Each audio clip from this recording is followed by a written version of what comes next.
Yes, there's March Madness, but Indiana has always been crazy about hoops, and our love of the game molded this sport. This evening, I'm exploring how the ball dribbled into our court back in 1894 and why basketball's history truly starts at the crossroads of America. It's rhythmic, every bounce against the hardwood.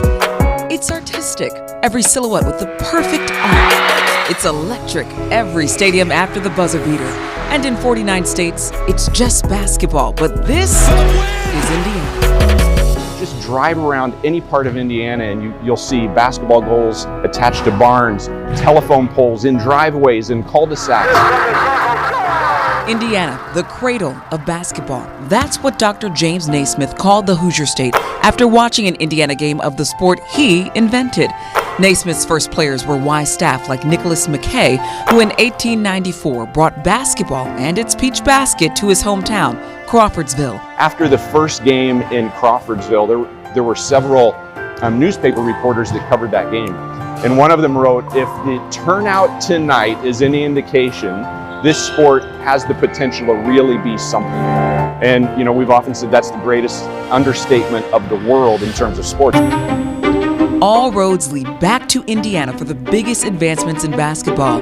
The national popularity of high school state tournaments started in 1911 in Indiana, leading to Hoosier hysteria. All across the country there was basketball, but Attucks, something special. America's first all-black state champion in any sport was the Crispus Attucks High School from Indy. Right before that, America's underdog story of the year, the Milan Miracle. Champions cutting the net? Yeah, that's us too. Started with Frankfort High School coach Everett Case. He brought the Hoosier tradition to March Madness. Bill Garrett puts the game on ice. The first black player to integrate Big Ten basketball, IU's Bill Garrett. The craze of basketball sneakers, Indiana's own Chuck Taylor, and arguably the most historic basketball gym, Butler's Hinkle Fieldhouse, built in 1928.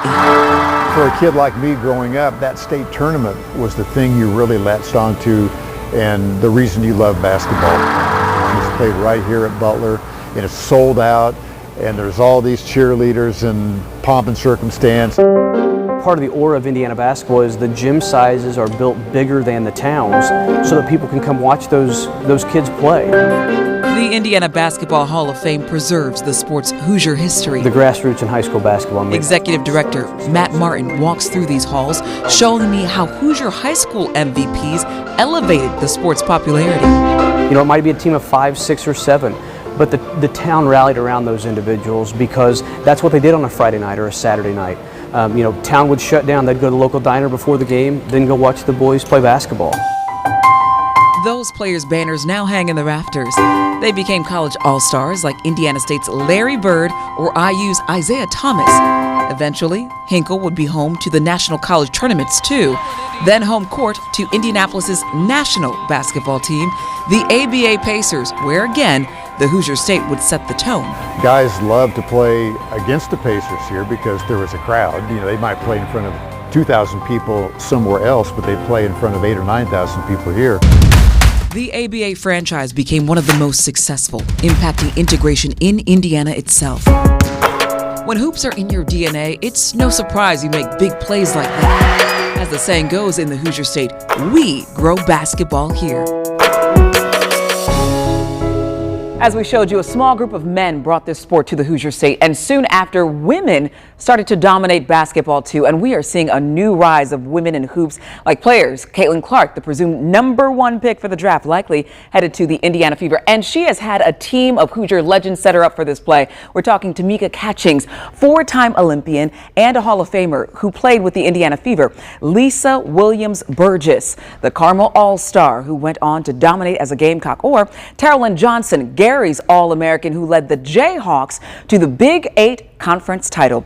Jill McFarlane, a North Decatur All-Star who went on to play with the Charlotte Sting, and women like Niall Ivey. She is the point guard for the Fever who's now made history at her alma mater twice, leading Notre Dame to their first national championship title and later returning as the first black head coach with the Fighting Irish.